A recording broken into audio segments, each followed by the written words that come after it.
Divine Grace Igniter. ಪುಸ್ತಕದ ಮೇಲೆ ಬಾಲಯೇಸು. ಗುರುಮಠದ ಮೇಲ್ವಿಚಾರಕರಾಗಿದ್ದ ಸಂತ ಅಂತೋಣಿಯವರು ದಾನ ಬೇಡಿ ಬರಲು ಲಮೋದ ಅರಸನಲ್ಲಿಗೆ ಆಗಮಿಸಿದರು.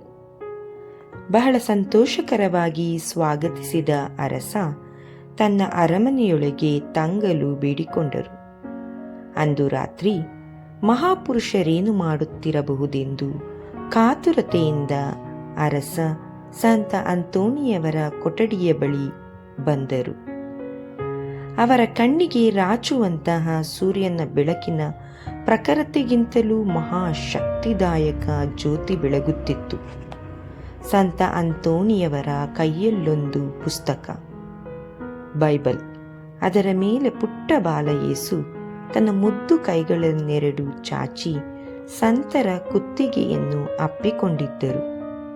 ಆ ಘಟನೆಯನ್ನು ಅರಸನು ಕಂಡಾಕ್ಷಣ ಎಚ್ಚೆತ್ತುಕೊಂಡ ಸಂತರು ಅರಸನಲ್ಲಿ ಆ ಘಟನೆಯನ್ನು ಯಾರಿಗೂ ತಿಳಿಸಬಾರದೆಂದು ಕೇಳಿಕೊಂಡರು.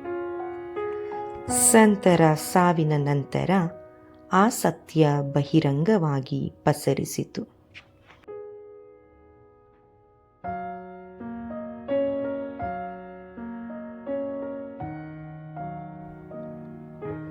ಹೌದು ಆತ್ಮೀಯರೇ, ಸಂತ ಅಂತೋಣಿಯವರು ಪ್ರಭು ಕ್ರಿಸ್ತರನ್ನು ಆಳವಾಗಿ ನಂಬಿದ್ದರು.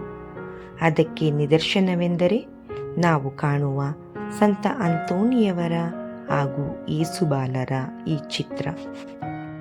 ಸಂತರ ಕಥೆಗಳು, ದೇವರ ವಾಕ್ಯದ ಪ್ರಬೋಧನೆ ಹಾಗೂ ಮತ್ತಿತರ ಆಧ್ಯಾತ್ಮಿಕ ವಿಷಯಗಳನ್ನು ಆಲಿಸಲು ದಯವಿಟ್ಟು ಸಬ್ಸ್ಕ್ರೈಬ್ ಮಾಡಿ ಡಿವೈನ್ ಗ್ರೇಸ್ ಇಗ್ನೈಟರ್.